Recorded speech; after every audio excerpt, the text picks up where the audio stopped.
I am going to endeavor to embark upon a journey tonight. I'm glad you're here. I'm going to talk about something I think is one of the most misunderstood subjects in relationships, and that is avoidant attachment. Now, if you've ever loved someone who pulled away, you were in a relationship with someone who went quiet, always seemed emotionally distant, always needed space, well, you probably asked yourself questions like, do they even love me? Okay, why do they keep shutting me out? Why do they run away when things get close? Or if you're actually the one who pulls away, well, then you probably wondered, why does closeness sometimes feel so overwhelming when I actually love this person, but I'm overwhelmed? I want connection, but I'm overwhelmed by it. And I want to say this before we begin. This is not going to be another video that demonizes avoidant people. I think the internet is full of videos that tell you that avoidants are narcissists, they're cold, they're heartless, they're emotionally unavailable, they're evil, they're incapable of love. I don't believe that is the whole story. I know for a fact it isn't the whole story. I work with anxious and avoidant people every single day, and I have seen incredible transformation in the lives of people who have developed or adapted to avoidance or anxiety. So I believe that before we judge the wall that we're seeing in someone's life, we should understand why that wall was built.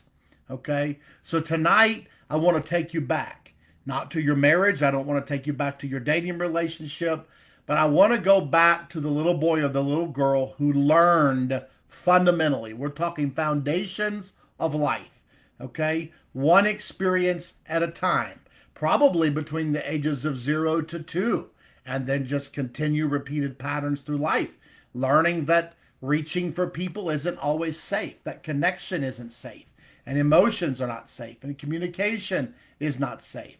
Because here's what I've come to believe and understand. Nobody is born building walls. If there was a subtitle for this session, The Making of an Avoidant, I would make the subtitle, Nobody is Born Building Walls. Every wall was built one brick at a time. And if we understand how the wall was built, then I think we can finally understand why it feels so hard to take it down. So whether you are an avoidant yourself, or you're married to someone who is, or you're simply trying to understand someone you love, my hope tonight by the end of this session is not to help you blame someone. My hope is to help you see them, okay? Because understanding does not excuse the harmful behavior, but understanding becomes the first step toward healing what is actually happening inside the relationship. So tonight we're going to walk through what I'm calling the making of an avoidant. All right. I think some of you are going to understand yourself for the very first time, to be quite honest. I have worked diligently on this for a long time to be able to produce this so that we can get a grasp from some angles that maybe we haven't heard before. So before we begin, I do want to be clear. And I would actually like to clear away some of the biggest misunderstandings about avoidant attachment in a single shot here, okay? Avoidance in a lot of ways have become some of the most demonized people on the internet. If you go out and look up videos or podcasts or articles on avoidant attachment, you're going to see those people incredibly demonized, okay? They're called narcissist, emotionally unavailable, heartless, cold, they're commitment phobic. People are going to say things like, they just never loved you. They're just using you. They don't care. They don't have empathy. They're incapable of intimacy. And I think there are some unhealthy avoidant people, even malicious, just as there are unhealthy anxious people and unhealthy secure people.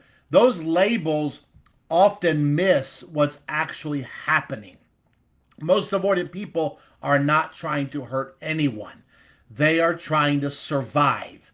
And those are two very different things. And what I'm going to dig in tonight is where that survival adaptation was born. So when someone understands behavior only from the outside, then withdrawal looks like rejection. And when you understand what created that withdrawal, you begin to see something very different, and that it's nothing currently inside the relationship, but something inside of them, a mechanism, a way, a method, a function, a survival adaptation that they learned to get safety by withdrawing early in life. And so it's pre-relationship, they're bringing it into the relationship, and you begin to see some things very, very differently. So it's not an absence of attachment, but it's attachment that is under armor. So this is not a person who never learned to love. It's a person who learned that loving and needing are actually dangerous. And that doesn't excuse the pain that they cause. It just explains it. And an explanation is not the same thing as justification. Understanding someone is not the same as removing responsibility from them. In fact, understanding is the very thing that makes healing possible, because you cannot heal what you only know how to condemn. So we want insight, we want understanding, because that gives us compassion. Okay? It helps to validate their experience, so then healing can be possible. So today, or tonight rather, I don't want to defend avoidant behavior. I just want to explain it. Because if we understand how it was built, we'll also understand how it can be healed or taken down brick by brick. So we're going to go back to the beginning. And this is important because it represents everything that, I mean, you find this all throughout Scripture. Okay? I just want to say this. Your attachment style is not your identity. It is your adaptation. You are not an avoidant. You are a human being who learned avoidance. You are not anxious. You are a human being that learned anxiousness. Okay? You learn how to function and chase and pursue in order to feel safe. So one of the biggest mistakes that we make is assuming that coping strategies tell us who someone is. They don't. They tell us what once kept that person alive. It's what kept them surviving. And that's why we're not asking what's wrong with them. We're asking what happened to them, because that goes deeper. And even deeper than that would be what happened inside of them because of what happened around them and to them. So if you're an avoidant watching this tonight, I don't want you listening for reasons to feel ashamed. I want you to listen for places to feel understood, and places where you can actually begin to invite God for healing in your life. Shame has never healed the nervous system. Okay? Shame has never healed a nervous system. Safety has. And if you're watching this perchance tonight and there is an avoidant in your life and you're watching this because an avoidant hurt you, well, I want you to hear what I have to say. The pain they caused you is very real, and that matters deeply. But this video is not about minimizing your pain.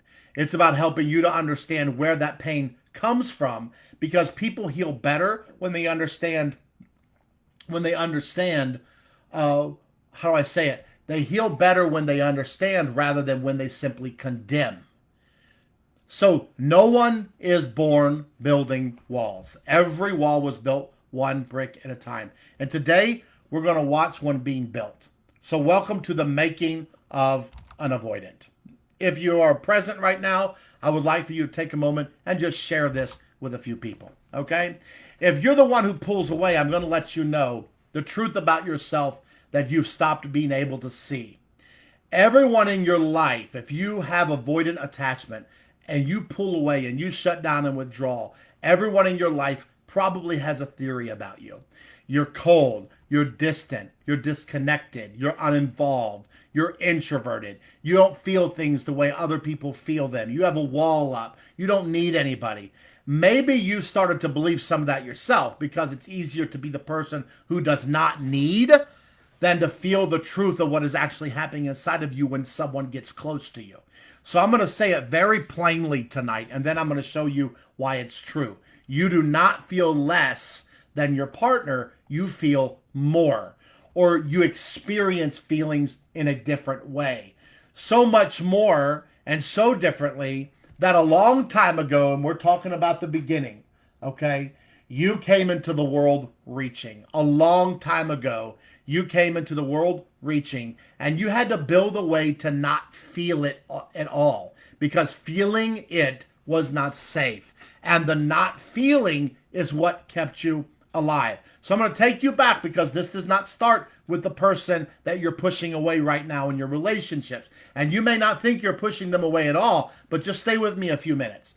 It started in a house that you don't even talk about. It started a long time before the partner that with you right now.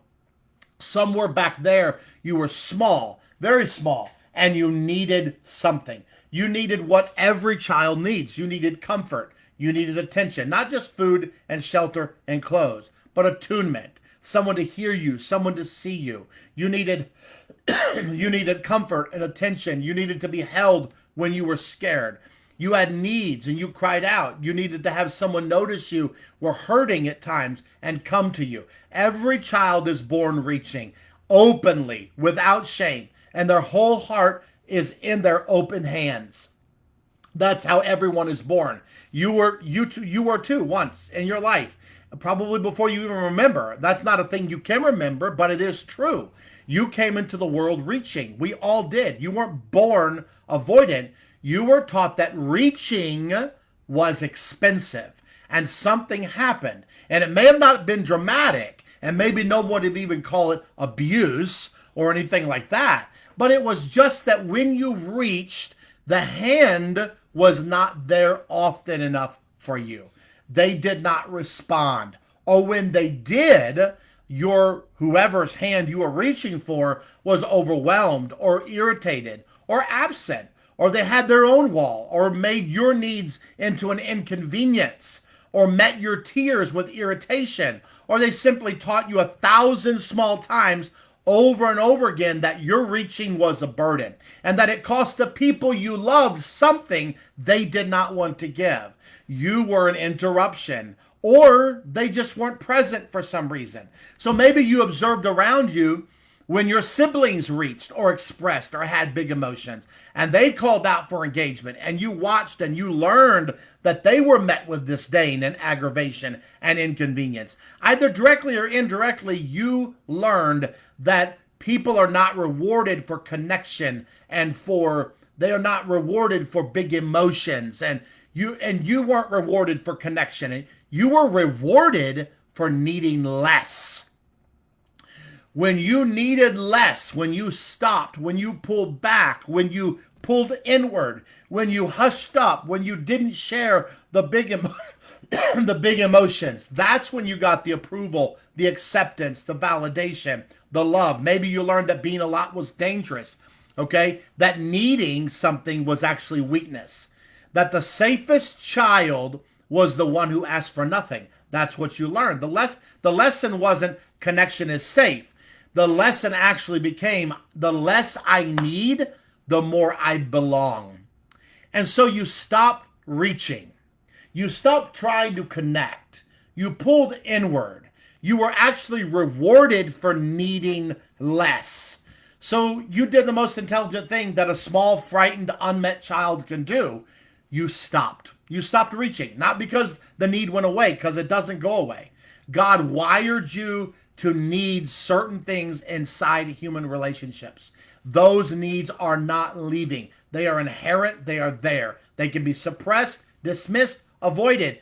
But because the need went away, okay, or the need didn't go away, you just suppressed it. Because reaching and getting nothing hurts worse than not reaching at all. So you went to play, and the play was rejected. You went with big emotions and you started to cry, and you were told, hush up, stop it.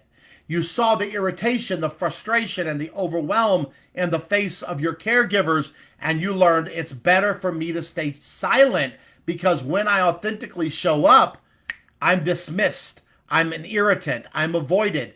And a child they are developmentally narcissistic. They literally tell the story about themselves. Something's wrong with me. Okay, well, something's wrong with me, then I need to fix me. If something's wrong with me by reaching out and having needs and having desires and having big emotions, something's wrong with me. I can tell that by the face of my caregiver, then I need to fix me. So we fix us by pulling back, by pulling away, by pulling inward. So you looked at the open-hearted and needing a version of yourself or others, the ones who kept getting hurt, and you made a quiet, permanent decision. Never again. I'm not going to need anyone. I'll become a person who needs nothing, and then no one can ever leave me wanting again. I'm going to disappear in my own way. I'm going to embrace compliance, maybe even obedience. If you were raised in a religious atmosphere, this was completely rewarded. Lose your voice entirely. You get rewarded for that. You're the easy child. The less you need, the more you're loved. You're independent. No one has to worry about you. You learn that silence keeps you safe and you don't get corrected so often, right? Self-containment. That's what's going on, is you're learning to self-contain. It keeps you from experiencing rejection. If I don't ever make the move, then I don't have to experience rejection. So you might have become highly competent. The adults stop checking in. You're taking care of yourself. All right? You're now taking care of yourself. You don't have adults checking in. They just assume that you're fine. You learn that conflicts always lead to disconnection and chaos, and so you just become agreeable and flexible and accommodating and people-pleasing, and everyone describes you as the peaceful one. Keeping the peace is actually what keeps you connected. That's what maintains your attachment. Need nothing, be peaceful. You weren't rewarded for connection. You were rewarded for being emotionally inexpensive.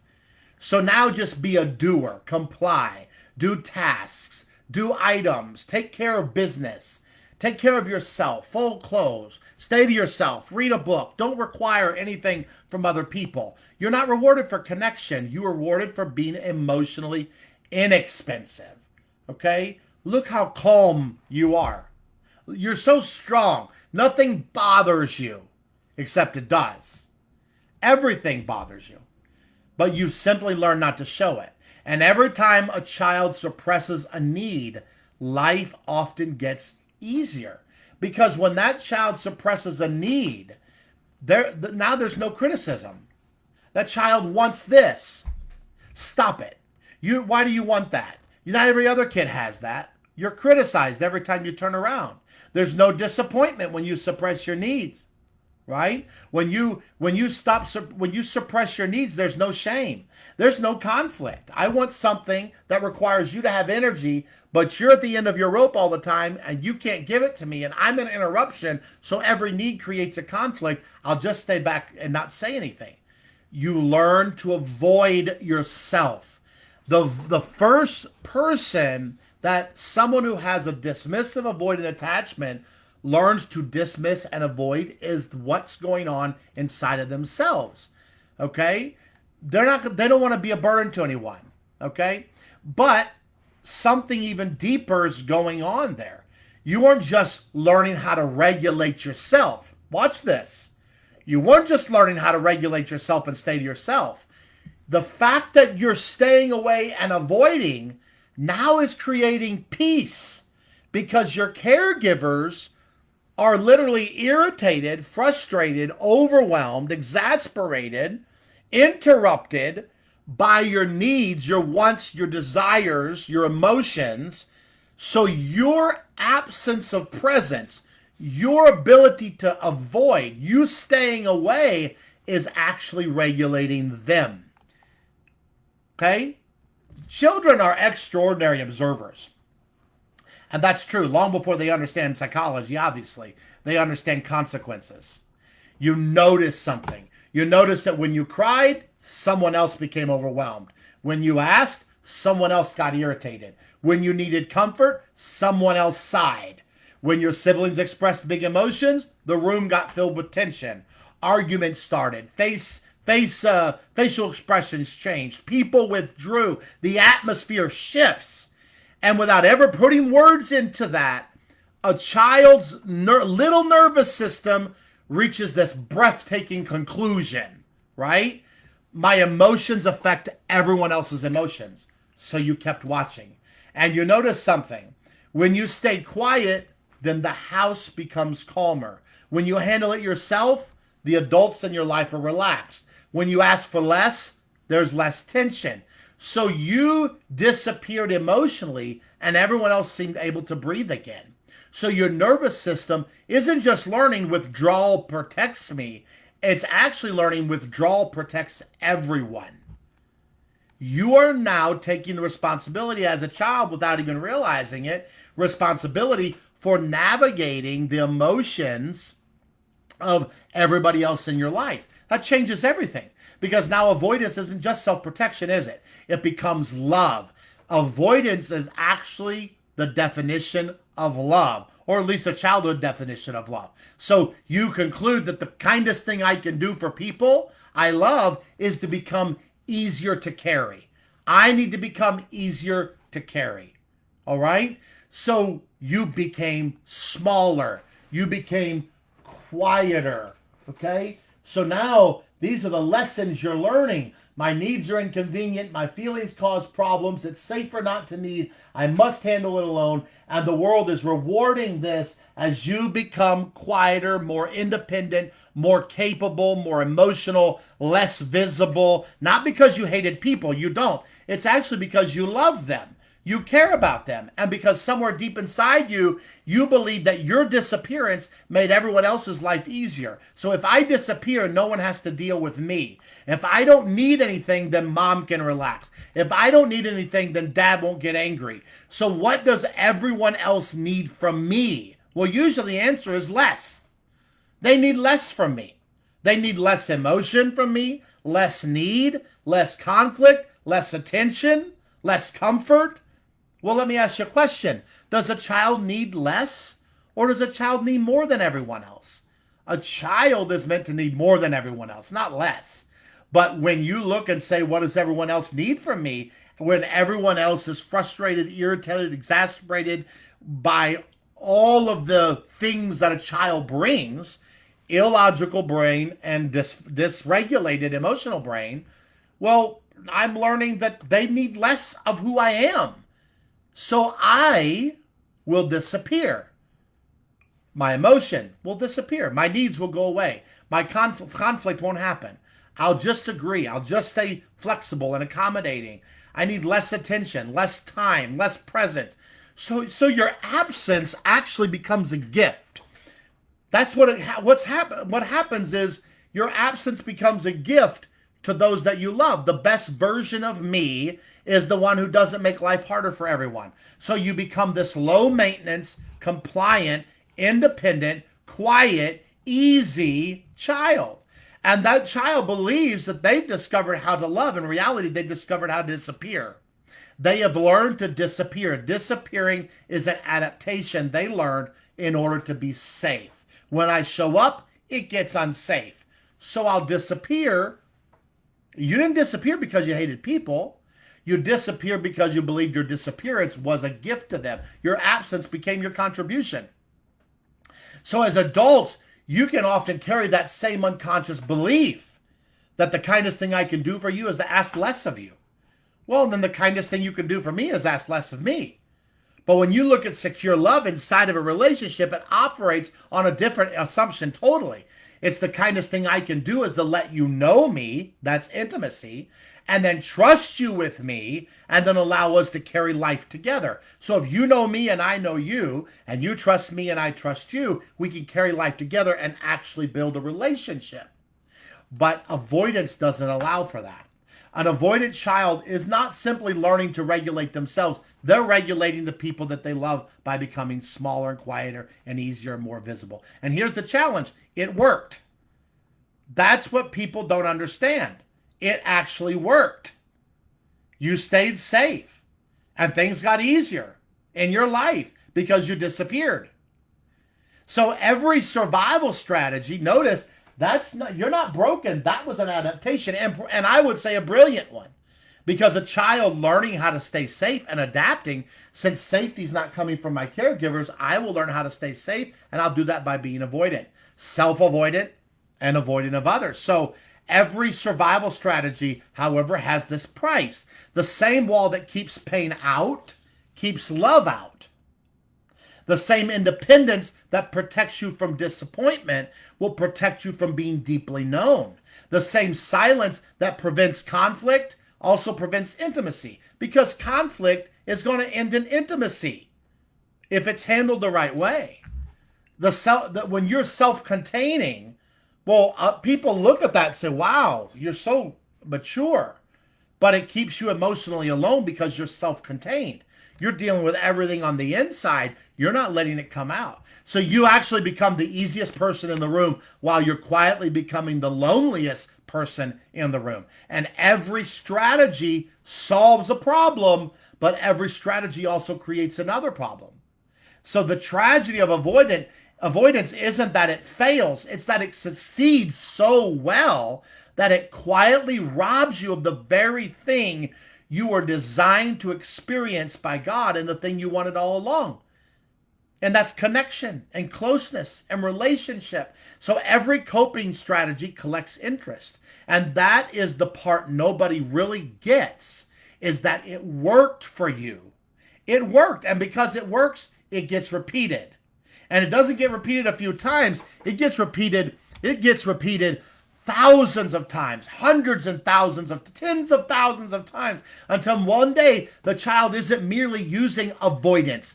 He actually believes this is who I am. This is who I am. It becomes identity. Because somewhere along the way, your survival strategy stopped feeling like survival. It becomes a virtue. Self-reliance looks like maturity. Distance becomes wisdom. Independence becomes strength. Needing people is a weakness, and emotional restraint became righteousness for you. And so when vulnerability becomes immaturity, then you're not merely building avoidance in your life. You're beginning to believe that avoidance is the healthier way to love. And your nervous system no longer whispers, this is what I do to stay safe. It starts saying, this is how healthy people behave. And that's why when someone asks you to become more emotionally available, it doesn't feel safe. It doesn't just simply feel uncomfortable. It actually feels wrong. Because being the way you are is seen as a virtue in your own eyes. It's not wrong because they're asking something unhealthy from you. It's wrong because your definition of health was shaped by survival. So what once protected your heart is quietly becoming your philosophy of relationships. So you stop seeing avoidance as an adaptation and you start seeing it as maturity. And the challenge with this is the world will reward the very thing that quietly starves the soul. It applauds the child who doesn't ask for anything. Wow, you have wisdom beyond your years. You're such a, the teenager who doesn't need any help. Okay? The adult who never has to depend on anyone. But beneath that admired self-sufficiency is the same little child who once reached with open hands and quietly decided, if no one is coming, then I will become the kind of person who never has to wait. So not only are you protective, you're socially reinforced by everyone around you. This is a cost that no one could see. Because every time avoidance solves a problem, development stops. So you become this person. You become this person that has the survival strategy. You build a way to survive, and now you stay independent. You're self-sufficient. You minimize. You avoid conflict. You accommodate others. You don't burden anyone. You function by obligation and duty. You don't ask. You keep it to yourself. You have no needs, you stay silent, you keep distance, you suppress your emotions, and you dismiss yourself and others. Okay? Think about that. Did that solve the problem of the lack of safety in the relationship when you were a child? Yes. But what is that going to do even though you become capable, reliable, independent, low maintenance, and hard to read? And people reward that. Inside relationships, that's going to lead to loneliness for you and for your partner. So every time avoidance solves this problem in childhood, one of the biggest difficulties is that your development is actually stopped. I want you to think about this. Children don't become emotionally mature by never needing anyone, do they? Okay? They become emotionally mature by repeatedly entering relationships where their emotions are welcomed and understood and safely carried. So every time a child reaches and someone reaches back, something grows. But every time a child cries and someone comforts them, okay, something grows. And every time conflict happens and someone repairs it, something grows. Every time that child communicates and that is received safely and communicated back and validated and understood and empathized with, something grows. Every time that fear is shared and someone stays with them, something grows. So relationships don't just simply meet needs, they build capacities. Capacities. Every time avoidance solves a problem, the lesson ended early. You didn't stay long enough to discover what came after the fear. So you don't have emotional capacity. You don't have capacity for communication. You don't have capacity for connection, capacity for closeness, capacity to carry conflict. So certain emotional muscles never had the opportunity to develop, not because you lacked the ability, but because withdrawal solved the problem before growth had a chance to happen. So you never learned the skills relationally and emotionally to actually deal with the problem. The answer was withdrawal. So you never learned the skills inside relationships. Okay? And so you never fully learn how to receive comfort without feeling exposed. You never learn how to stay emotionally present when you're overwhelmed, and when you felt overwhelmed, you just suppressed it and stepped away. Okay? Withdrawal became the answer rather than sitting with that, taking it to the Lord, navigating inside, sharing it with someone. So you never develop the capacity to ask for help without feeling like you're weak. Okay? Or to let someone carry your pain because you don't want to feel like a burden. Or how to trust another person's intentions. You never built the capacity to remain connected inside of a disagreement, or to repair conflict instead of escaping from it, or to let your needs exist without apologizing for them, or how to believe someone could even stay when you were not at your best. You never showed up with the good, the bad, and the ugly. You kept it all inside, and so you don't know how to relate with that or trust people with it, and you don't have the capacity to even do that with others because you never learned reciprocity and mutuality and how relationship goes two ways. So it's not because you couldn't, it's because you never had enough safe repetitions for those capacities to actually mature. So avoidance protected you from pain. That's true. But it also protected you from growth. Okay? You survived. I mean, that's a great thing, right? You survived. So you became self-contained, but you became capable, the one who handles things, the one who does not fall apart. You didn't become emotionally independent. You became emotionally alone. No one is meant to be emotionally independent. Yes, we learn how to self-regulate, but co-regulation is not codependency. Co-regulation, sharing the inner world, the inner thoughts, the inner battles, the inner needs, the inner desires. That's what builds intimacy and relationship. If all you share is schedules and tasks and things to do and times and dates and surface level stuff, the intimacy stays at surface level. Okay? Well, the challenge is when you become emotionally alone, people came to admire that. They're like, look how independent, look how steady, look how little, he needs or she needs. No one ever saw that underneath all of that, that admirable self-sufficiency, there is a child who is holding a door shut with its whole body, terrified that if he ever let it open even an inch, that the longing behind it that was in that little reaching child would come flooding out, and there would still be no one there to meet it. So here you are now. You're grown with someone who loves you, and they reach for you. And here's what no one, including you, probably understands about what happens in that moment. When they reach, every alarm you built in that childhood house goes off at once inside your nervous system. Their reaching does not register as love to you. It registers as danger because you learned that reaching was danger way back here in the foundations. Remember that you began to avoid in order to feel safe. It's not brokenness, it's an adaptation, and it works.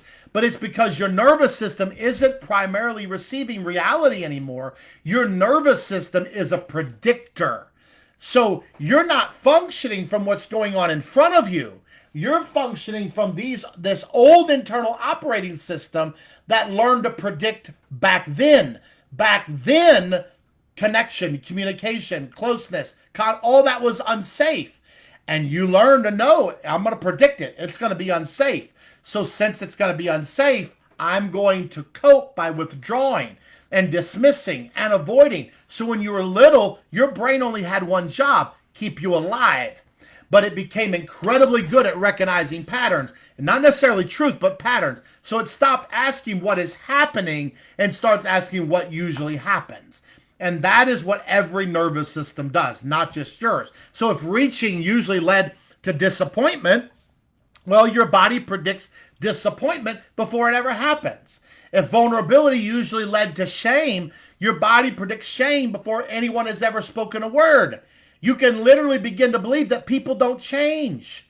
That people don't change. That's not going to change. I learned this early in life, and this is people. And you brush everyone with this broad stroke, which means every relationship you enter into it the same way, with dismissive, avoidant attachment.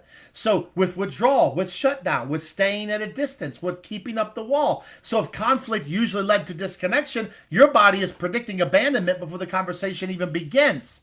You don't consciously decide this stuff. Your nervous system does it. It's the internal operating system that's running in the background. And it learned that prediction is safer than perception. Okay? If it can predict danger early enough, then it never has to feel that pain again. So the tragedy is that prediction eventually becomes so automatic that prediction feels like reality. So you don't think I'm predicting they'll reject me. You're just saying they're going to reject me. You don't say I'm expecting criticism. You think they're criticizing me. You don't think my childhood is interpreting this moment. You think this is simply who they are. So the prediction becomes so fast that it feels like perception. And then one day someone completely different walks into your life, and they don't shame your feelings, and they don't disappear when you're hurting, and they don't punish vulnerability, and they don't make your needs feel like an inconvenience, and they don't seem overwhelmed by your emotions, and they don't fit the story your nervous system has spent decades preparing for. And yet strangely, that does not immediately feel comforting to you. It actually feels confusing because your nervous system knows how to survive predictable pain. It doesn't yet know how to receive unfamiliar safety. So the safest person that you've ever met often feels like the most confusing person you've ever met because they don't behave the way your nervous system prepared for. Your nervous system was trained in this arena, but you're now in a different relationship, and your body keeps waiting for the disappointment. Your body is always waiting for the criticism, the withdrawal, the rejection, the sigh, the irritation, the abandonment. Okay? And if your nervous system is waiting for that, you're going to see it. If you're looking for that, you're going to see it even where it's not. Okay? And it never comes. At least not in the way your history expected. And so your nervous system keeps scanning. It must have missed something, right? Because your predictions don't come true. And your nervous system doesn't immediately conclude that I'm safe because my predictions are not coming true. It just says I'm missing the danger. There's something that I'm not seeing. There's something hidden. And that's why genuinely safe love can initially feel so unsettling. It's not because safety is threatening. It's because unfamiliarity is threatening. So their reaching does not feel like love to you. It feels like danger. Not because love is dangerous, but because love awakens what love awakens. I'll say it that way. What love awakens feels dangerous to you. What is love awakening? When you actually begin to receive love, when someone is actually there for you, they're not abandoning you, they're not criticizing you, they're not pulling away or rejecting you or sighing or frustrated or irritated at you. Well, that's actually love. And that love is awakening some things in you that feel dangerous, things that you suppressed. They awakened them. So that little boy or girl who learned not to need anyone didn't stop needing. It's still there. You just buried those needs deep enough that you could survive without feeling them. But one day someone is going to come along who is safe enough, mainly God, okay? And then you learn to be safe with yourself. And there are others that are going to come along who are actually safe enough. They don't fit in the category of rejection and frustration and overwhelmed with you. They're kind enough, they're patient enough, and they're close enough to wake those needs back up. And suddenly, you don't just enjoy their company, okay? You need them. You miss them. You long for them. Their opinion starts to matter. Their absence begins to hurt. Their rejection would devastate you. So in other words, you become emotionally dependent in ways you swore you never would again. You made a commitment back here, I'm not going to need anybody. You swore that way back here. You don't even remember, but you're like, to become emotionally dependent, that's not happening. I'm not doing that. You saw it as weakness, but it's not. It's attachment doing exactly what attachment was created to do. That attachment was wounded here, but here you have somebody in your life that is not the same wounding. So to your nervous system, that feels terrifying because your nervous system is set up to make you survive. And you've already learned how to survive. And you survive by pulling away, by shutting down, by withdrawing, by staying to yourself, by dismissing, suppressing emotions, keeping distance, having silence, not asking, not being a burden, accommodating, people-pleasing, controlling, avoiding conflict, minimizing, being self-sufficient, staying independent. This is how my nervous system has taught me to survive. And now I have someone showing up that I don't have to function this way with, and they want me to have conflict, and they want it to have healthy. They want to know what my needs are. They want to be involved in my life. They want to know my inner world. They don't want me to suppress my emotions. Silence is not building anything. They want me to be a burden to them. They're wanting to help to carry me because dependency has always been connected to danger. Your nervous system's like, no, I'm not going to have any kind of dependency there. So the deeper your love grows, the greater the risk begins to feel. And when you first get into a relationship, your feelings are very high and your fears are very low. But the more you become intimate and the deeper your love grows and the closer you get, your fears begin to increase and your feelings are now outweighed by your fears. And then avoidant attachment kicks in. Because you're not taking care of those fears and issues because you're staying to yourself. So your body reaches an unconscious conclusion. If I stop needing them, then I stop risk being hurt by them. And so now the distance begins. It's not because your love disappeared, but because your attachment finally woke up and you aren't running from your partner. You're running from what happens inside of you when your partner becomes important. Because once someone matters to you, everything you buried begins to rise. Hope begins to rise. Need begins to rise. Longing, dependency, fear of loss, fear of rejection, fear of disappointment, fear of not being enough. Love didn't overwhelm you. Love just uncovered what had been buried. And what had been buried suddenly felt too big for you to carry. So you did what you've always done. You made the feeling smaller by making the distance bigger. The avoidant is not overwhelmed by their partner's needs. They're overwhelmed by their own attachment system coming back to life when the intimacy of the relationship calls them to meet needs. They don't have the capacity. The capacity is not there. That capacity has to be built. So it was supposed to be built back here, but it wasn't. So the goal of avoidance was never to stop loving, was it? The goal of avoidance is to stop needing. So the tragedy is that real love always awakens need. That's the tragedy. So reaching registers as danger because the last time you let reaching matter, you got hurt, and your body's never forgotten. And so the person who wants to get close to you trips the exact wire that you have spent your whole life trying to bury. And you do the only thing you've ever known and that how to do when that alarm sounds. You shut the door. You go quiet. You pull back. You find a reason to need space. You get overwhelmed and so you escape. You find a reason because distance is safe. Autonomy is safe. Escaping is safe. Silence is safe. Avoidance is safe. And that's why your partner is experiences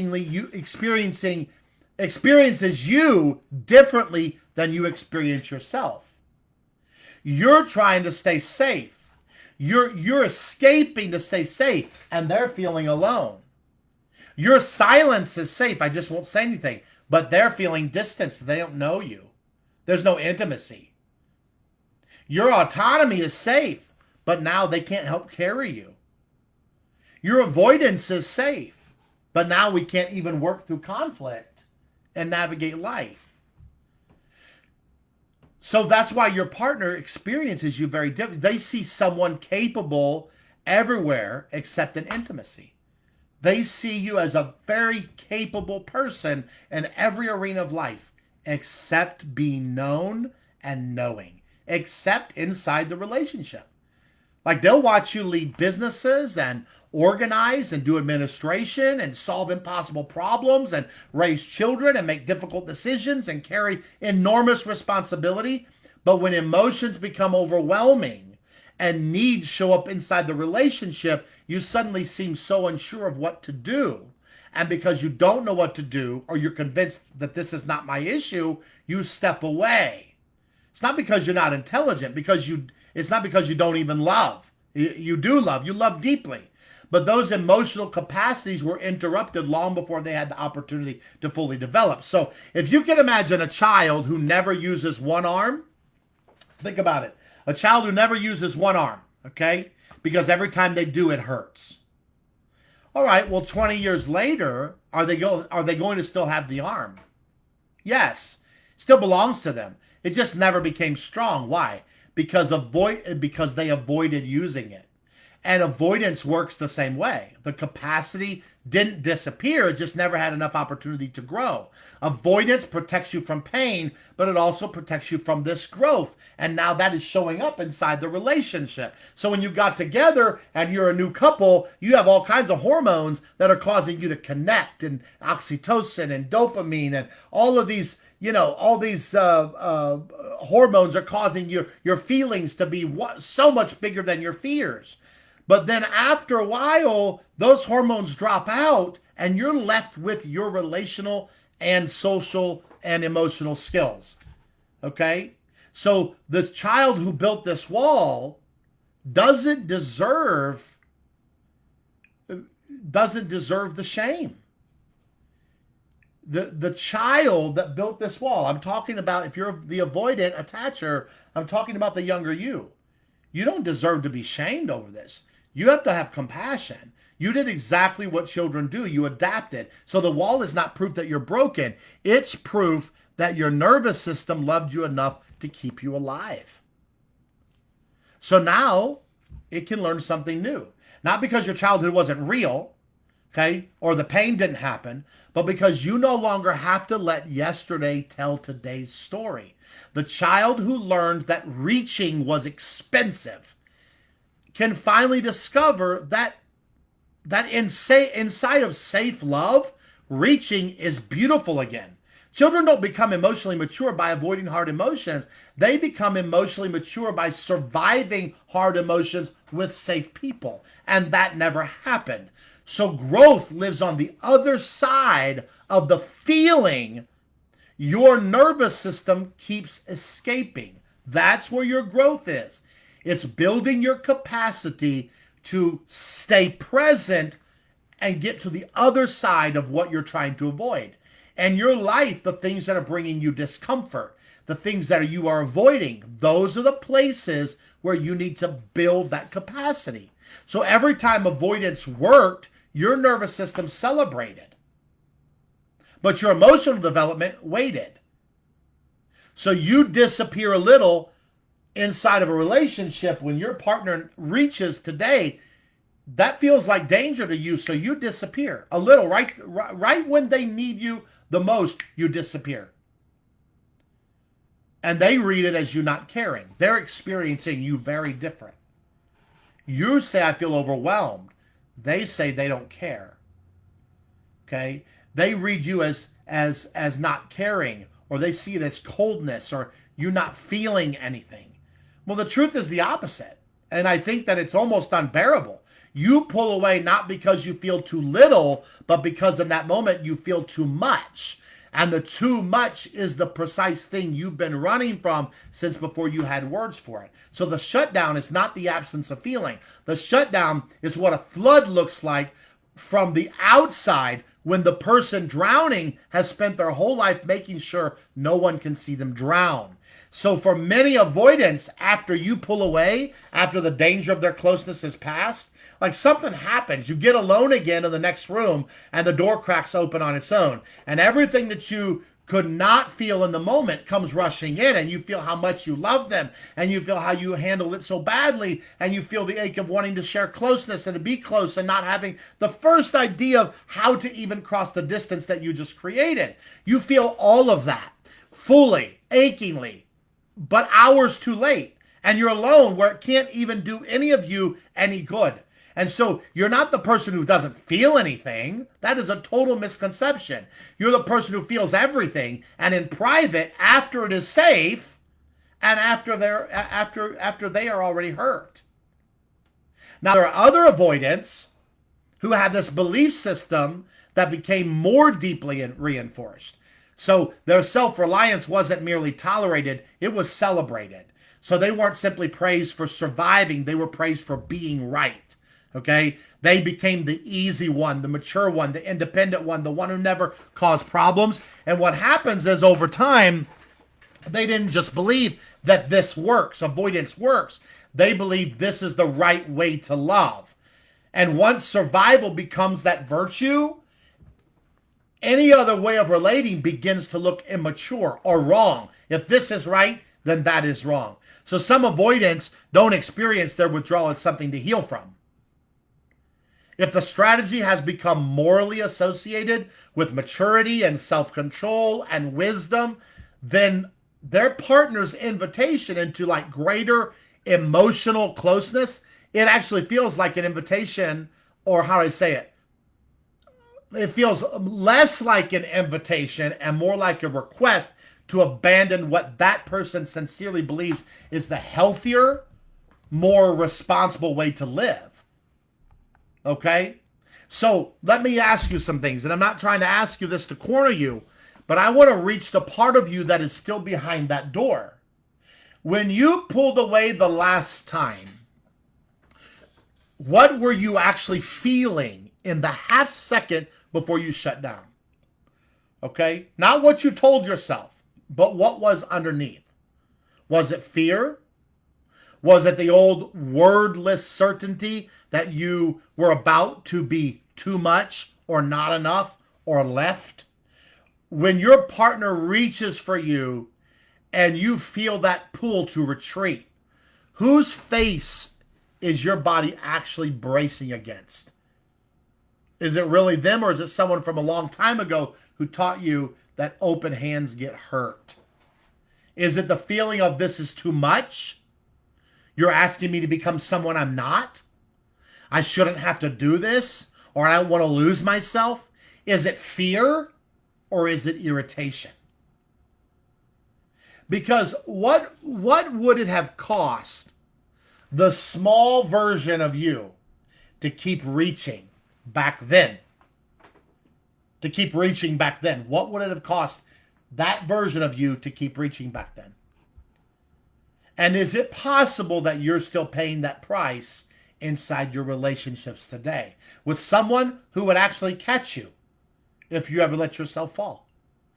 Maybe the person that's in front of you right now, inside your current relationship, will not be aggravated by your emotions. Maybe your needs and wants and desires aren't too much for them.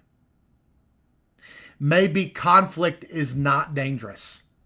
Maybe what you think is actually important to them. You matter to them. They actually want to give you attention. That's all relationship and intimacy.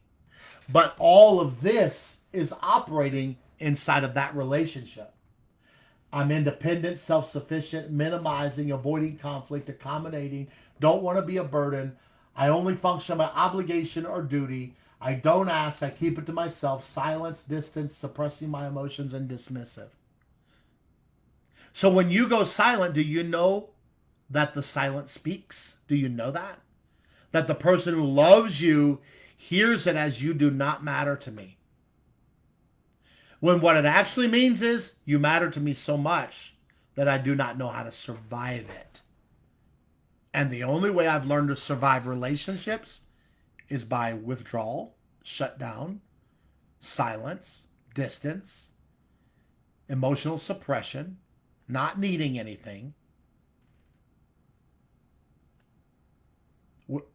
dismissing and avoiding.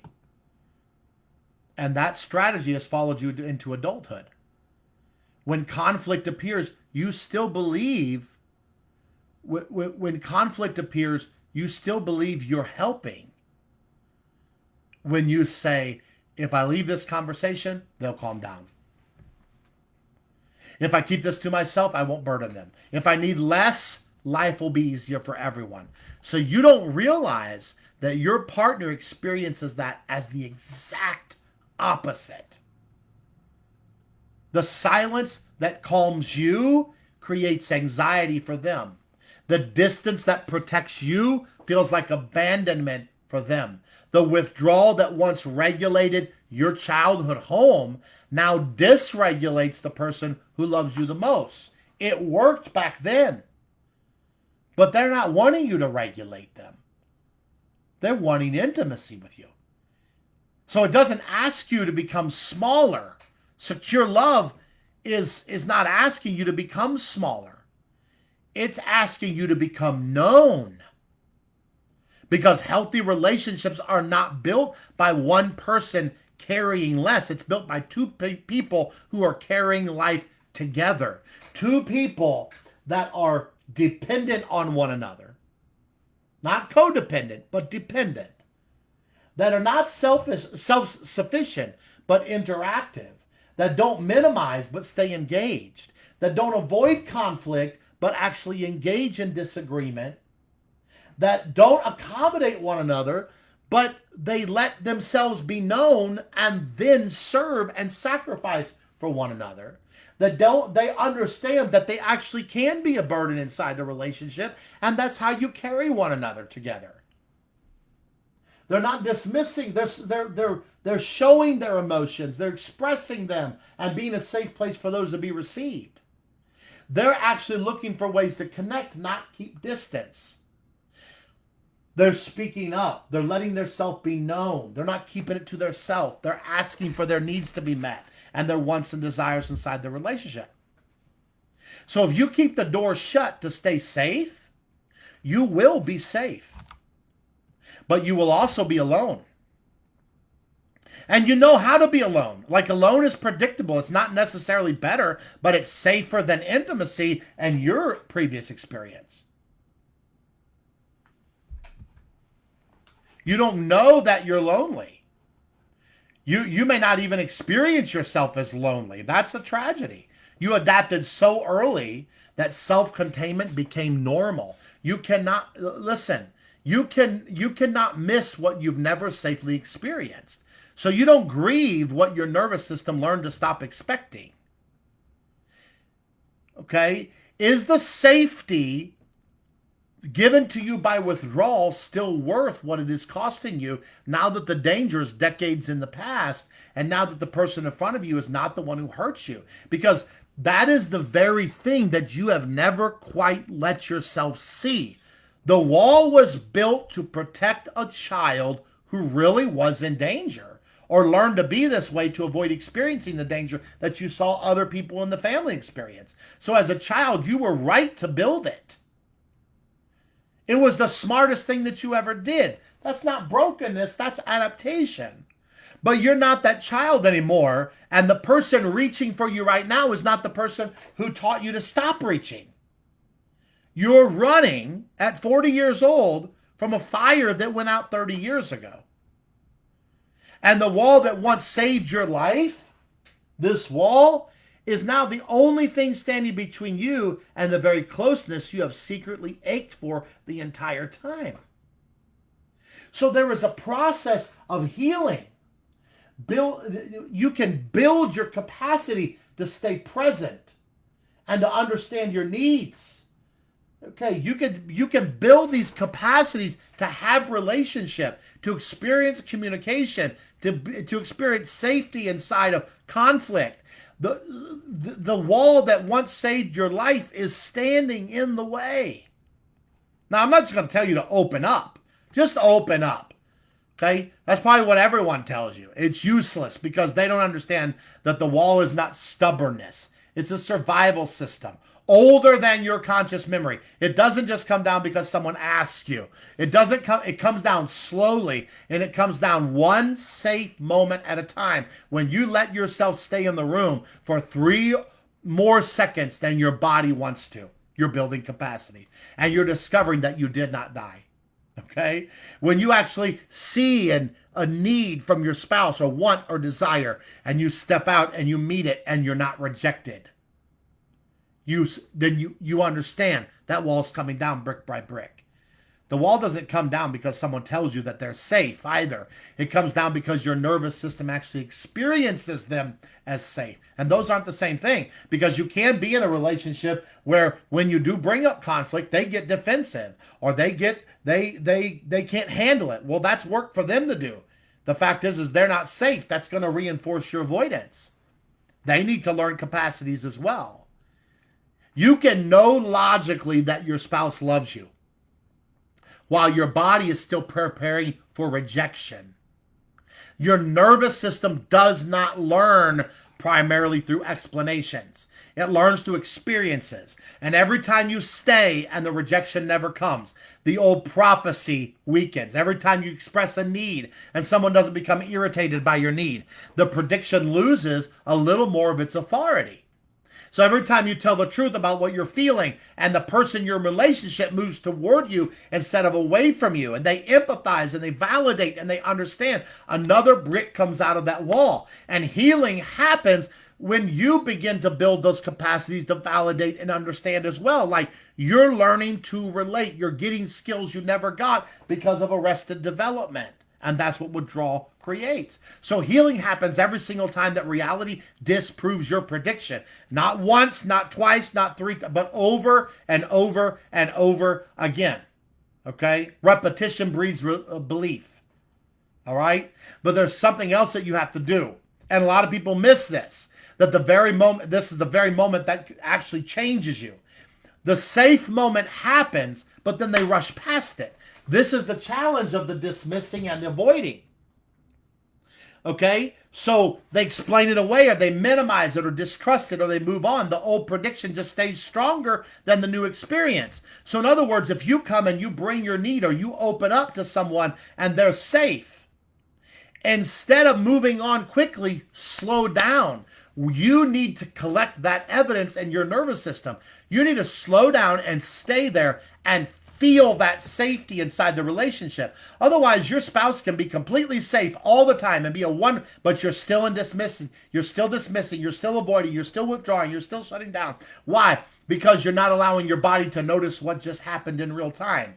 If someone listened and didn't interrupt, if someone saw your tears and they stayed, if someone heard your fear and they didn't shame you, if someone reached back to you instead of pulling away, don't just think about it, experience it. Sit in that, receive it, feel it. Just like you felt it in your nervous system when you were a child, you need to feel it now, because that's where the healing is happening. So you let yourself notice how it feels to be heard. What does it feel like to be understood? Man, that feels peaceful. What does it feel like to be welcomed? I feel cherished. And you actually start receiving that joy of that and that gratitude. You can feel it, that peace and that happiness from being wanted and being cherished and being cared for. So to be loved without having to become smaller first should be celebrated. Pause for that. Because your nervous system spent decades rehearsing danger, and now it has to begin rehearsing safety. That happens that happens one received experience at a time. One received experience at a time. So the more fully you receive those moments, the more deeply your nervous system begins to believe maybe today is different. And eventually what you once held as this belief that was unchanging, what once felt unbelievable, now becomes familiar. It feels familiar. And then one day you realize something remarkable. You're no longer expecting rejection first. You're actually expecting relationship. You're expecting them to respond. You're expecting them to hear you. You're expecting for yourself to open up when something comes up. You don't have a problem opening up because now you're not expecting conflict that's going to lead to distance or danger or lack of safety. Conflict is going to be resolved. There's going to be repair. There's going to be understanding. There's going to be validation. There's going to be empathy. So the goal is not to simply have different experiences. The goal is for you to remain present long enough for that experience to become part of you. For years, you became present to fear. Now you're learning to become present to love. So the nervous system changes when you stop escaping the moment long enough to fully receive what is actually happening. Or you can receive these experiences over and over and over again, or you can have these events over and over again, but they never become experiences inside your nervous system. Feel what it feels like. Sit with that to enjoy the safety and the goodness of attachment that you were designed to experience. Connection, healthy communication, repair. It comes down to when you let your partner see one true, undefended thing, and they don't use it against you, and the old prophecy fails to come true, and you sit and receive that and are grateful that it was not used against you. Okay? Healing's not just learning to trust another person. It's learning to question your own predictions. It's discovering that your nervous system can expect danger and reality can still bring kindness. You can expect rejection and receive understanding. Celebrate that moment. You can expect criticism and encounter compassion. Sit with that and receive it. Every time reality refuses to follow that old script, your nervous system has an opportunity to write a new script. That is how secure attachment is built. It's not by forgetting your past, but by experiencing enough present day safety that yesterday slowly stops predicting today. So imagine spending 30 years learning that every dog bites. Okay? You've spent 30 years believing every dog bites, and you've experienced. But then one day you meet a dog that never does. Well, at first you're not going to relax, are you? You're going to still be alert because surely the bite's going to come, right? Because that's what secure love feels like. It feels like that bite's going to come. It's not immediately peaceful. It's initially unbelievable. So you aren't reacting to who your partner is. You're reacting to who your nervous system expects them to become. So your body keeps waiting for the old ending while your partner's trying to write a completely different story. Healing doesn't happen because your past disappears. Healing happens because your predictions begin to fail. And then when they do fail, you stay present and you experience it and you hold on to that so that your nervous system can experience it. You stay present and they don't leave. Hold on to that. You express a need and they don't shame you. Hold on to that. You cry and they don't become irritated. Hold on to that. You disagree and they don't abandon you. Hold on to that. See, little by little, your nervous system begins asking a different question. Not what usually happens, because that's from there, but what is happening right now. You shift from prediction to perception. It's one of the greatest miracles of being securely attached. It teaches your nervous system that the past is no longer the present. And your nervous system is so incredibly loyal to your history until it starts to experience enough safety to become loyal to reality and the present.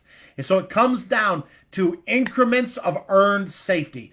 It's not one act of grand will, but it can come down. That wall can come down.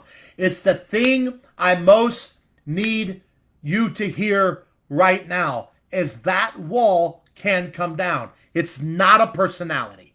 It's not an identity. It's not just who you are. It's what you built. And anything you built, you can, with enormous courage and a great deal of patience, slowly learn to break it down and relearn. What was learned in survival can be relearned in safety. So the next time someone you love reaches for you and you feel the old pull to vanish, you need to try something. Okay? I'm not telling you fling the door wide open. Just don't close it all the way. Stay trembling for one more breath and say out loud the hardest sentence you own. The one that goes against everything that little child decided. Say it. Say it. Say, this is hard for me. Tell them, I want to be close to you and I do not know how. Please be patient. I'm still here. That sentence is going to cost you more than anyone watching this video will know. Your voice might shake. Every instinct will scream at you to take it back, to retreat, to build the wall. Because your nervous system's saying, what are you doing? We know how to survive. We know how to live. That's not how we live. That's not how we survive. That's risky. So that shaking that you're feeling is not weakness. That shaking is the child who learned to need nothing, finally, carefully beginning to reach again. You were never cold. You were never the one who felt nothing. You were the one who felt so much, so early, with no one there to help you carry it, that you taught yourself to feel nothing in order to survive. And you survived. That part's over. You made it. And now if you're brave enough, comes the harder and far better thing. And that's letting yourself at last be found. So for years, your body has rehearsed one story. People leave. People become overwhelmed. My needs are too much. I'm safer alone. Healing's not pretending that those things didn't happen. Healing's allowing your nervous system to rehearse a different story often enough that it becomes believable, finally becomes believable. The child who built this wall deserves compassion. You were brilliant. You were brilliant. You survived. But survival was never supposed to become home. The wall that kept danger out is keeping love out. And that's the tragedy. The tragedy is not that you became avoidant. The tragedy is that you eventually forgot that you were adapting and you began calling survival your personality. It never was. It was a child doing the only thing he knew to stay connected to the people he loved. But you're not that child anymore. And you don't have to disappear to be loved. And you don't have to become smaller to belong. And you don't have to need nothing to be safe. Because secure love asks something your childhood never could. Not perfection. Just presence.